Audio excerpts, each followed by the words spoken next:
Miscellaneous minds, never explaining the minds. Devilish grin for my alias, aliens who respond. Peddling sin, thinking maybe when you get old you realize I'm not gonna fold or demise. I don't smoke crack, motherfucker, I sell it. What is going on, everybody? This is the Miscellaneous Minds podcast. I'm your co-host, Boom Arigato, the cat that hands you your transphobic rhetoric back. And to right over here is the man, Vanny Susan, the man that makes the fat stacks. Together we form the dynamic duo that won't die. Deadly ideas rather than spicier content than your girls' OnlyFans. What's up, everybody? Before we get into the topic tonight, please make sure to like, comment, hate, subscribe, share with your friends, all that good stuff. And, we saw a video, or I'm sorry, not a video. We saw a post that I wanted to dissect it a little bit because I wanted to make sure that it wasn't just me jumping off, a hill based on who it was that posted the article. So there was an article in the Washington Examiner, and I know the Washington Examiner is a right-leaning organization. I fully acknowledge that. But I checked the quotes out from the individuals that made the quotes, so I wanted to make sure that I wasn't, again, jumping off of a hill that I wasn't fully informed on. So apparently some professors in San Francisco are making the argument that if you are a Spanish-speaking individual, you're a transphobe. Nothing else matters. You speak Spanish. You're a transphobe. Now, I know this sounds like a really stupid argument, and it's going to lead into our second portion of this particular conversation, but here's the thing. My native language was Spanish. Simply calling somebody Latino or Latina doesn't make me a transphobe. And, we did a discussion on how I want to be your guys' ally, trans community. But you guys are making it harder and harder. When you are saying my identity, me as a transgender person, you, matters, but you Spanish-speaking individuals, your identity doesn't matter. You're forcing me to go to the other side. Because see, me as a Hispanic, as a Latino, my identity is speaking Spanish. It's part of my culture. It's part of my people. That's part of my identity. So when you're saying Spanish speaker, transphobe, you're making an enemy out of someone that wants to be there for you. I want to help you out, but you're making it fucking difficult. And I'll be honest with you, I'm not here for it.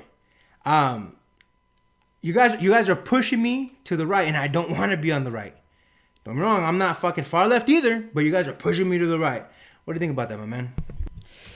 It's ridiculous because, okay, historically, the Latinx thing has been a term that somebody in the 1970s, a Puerto Rican professor, was the one coining it because he wanted to introduce a more inclusive term. It was the 70s. For whatever reason, it did not go over well. If that's the case, whatever. Keep it pushing, move along. But now people are like, oh, okay, Latinx is more inclusive. No, nobody's for it. I was like, but it was made by a Puerto Rican professor. All right, call any Puerto Rican, call any Cuban, call any Colombian, call any Spanish, call any Mexican, call any Guatemalan, call any Honduran. Call them Latinx. See how they feel about it.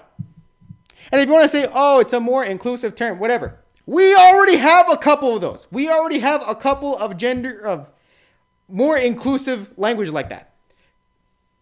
She's Latin. He's Latin. They're Latin. If that's that's too all-encompassing, fine. He's Hispanic. She's Hispanic. You're Hispanic. They're Hispanic. There already exist gender-neutral terms. But Hispanic is too Eurocent.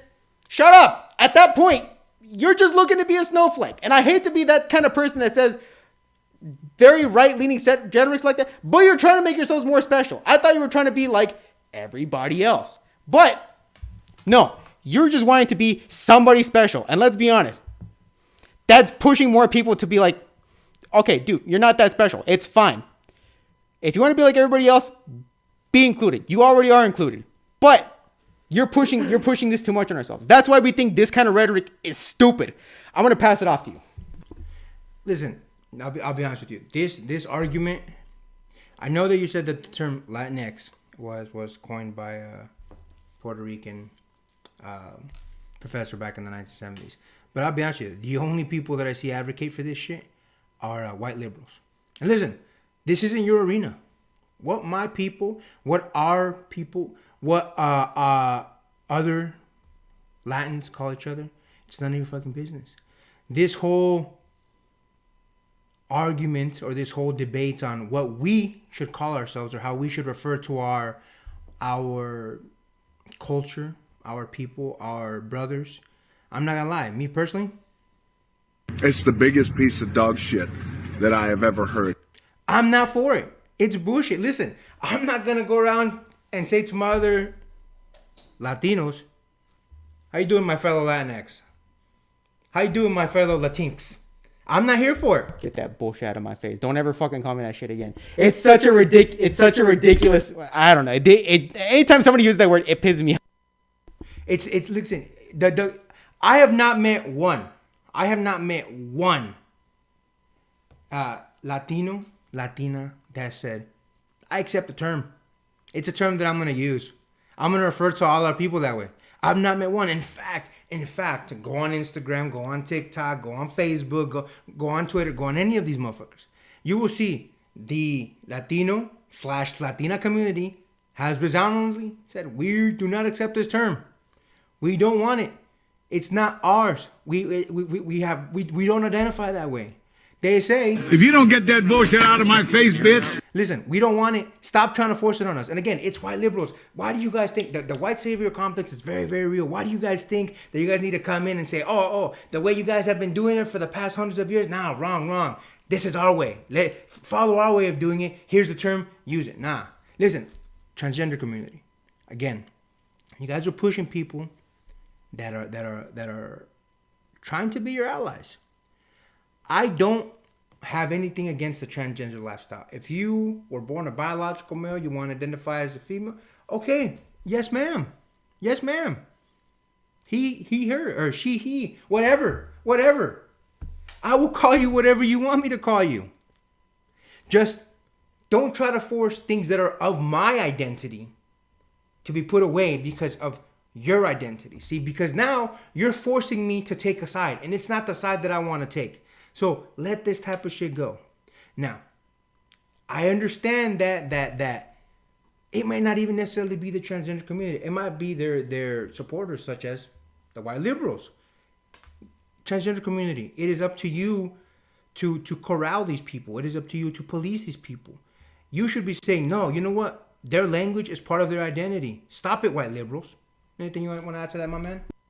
No, man, I've got all I vented out of the way. The notion it was ridiculous because again, you are right in saying yes, it is the white savior complex, and it was the majority of Democrats that were saying stuff like that onto the Senate floor. And I had to be reminded by a bunch of people: Twitter is not a real place. It is not an actual cultural ground. It is an internet space. This is an internet-only term. Stop using terms like this when actual people that are from that culture don't want to be called that.